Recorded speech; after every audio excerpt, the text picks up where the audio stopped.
Best way to use the Cowboys Wildcat plays? Okay. All right, so the Cowboys Wildcat is something that Gibbs used early, some ideas and concepts out of that. Do you want to see it on Next Gen? Or you Next want Gen. All right.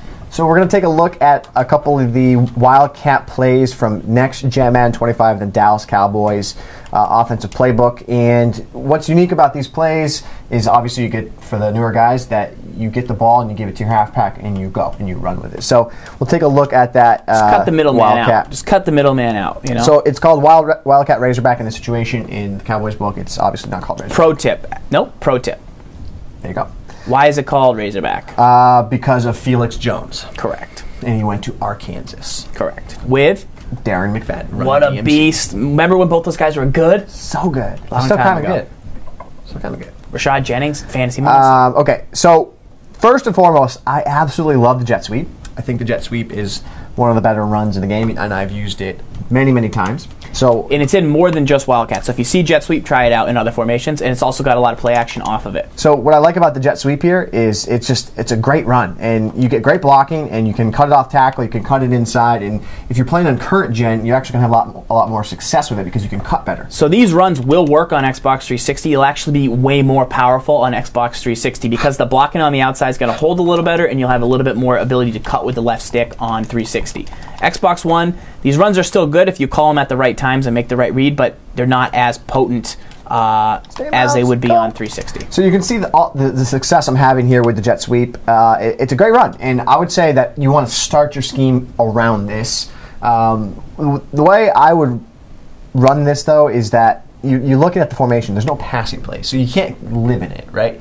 So what I always like to do with these Wildcat plays is you kind of dink and dunk them in, right? So if you're not playing someone in person, they're not going to really necessarily know that you're going to, well, they will know it because it will say Wildcat, but... No, that's Cam Newton out there, right? No, that's not Cam Newton. Number one? Yeah, but it says Wildcat. When you pick it, it'll show up as Gotcha, Wildcat. just say Wildcat. Gotcha. So what I like to do is I like to try and catch them off guard in no huddle situation. Guys that use game flow is going to be great for them because they're not going to be picking the play based on it. But what I like... So once I've seen jet sweep 10 times, this guy has no passing plays. Right? I like it. That's what I'd be doing. Right. You guys get so frustrated. If you know there's no passing plays, that's about... Here's the thing about going the extra mile and learning playbooks is that, okay, if I'm going against the Dallas Cowboys playbook, I know there's no passing plays from this. So in this instance right here, I'm running the counter, but what's unique about the counter in these runs, and I think the best bang for your buck, is to use the counter, and if you hold down the A button, you're actually going to give the ball to the halfback, so you have a jet sweep and a counter. So you don't have as good run blocking because you have some guys that bail out, but as a bang for your buck, you have two plays out of one. If they're run committing, right. All that. And so if they run commit that way, boom, I go this way, I go to the backside, and I try and sneak out and go. 360, that's a touchdown. That's a touchdown. 360, that counters cash. But I like it. I think it's good. I think it can be effective. You can't spam it. You can't use it and think. And it's not a third and one play. It's not a third and one play because it's not a straight ahead play. It's an east-west play, not a north-south play. Right. So it's too risky on third and one that your blocks are going to hold on the outside. Not one guy's going to slip their block. If I'm facing this, I go cover two. I'll able to cover two. Not sync play. I got you. Yeah. So you have the safeties, and then I drop one of the other safeties into a flat zone, flat zone, and then I use the other safety. So I'm not worried about anything deep, and don't pass commit because that'll just kill everything.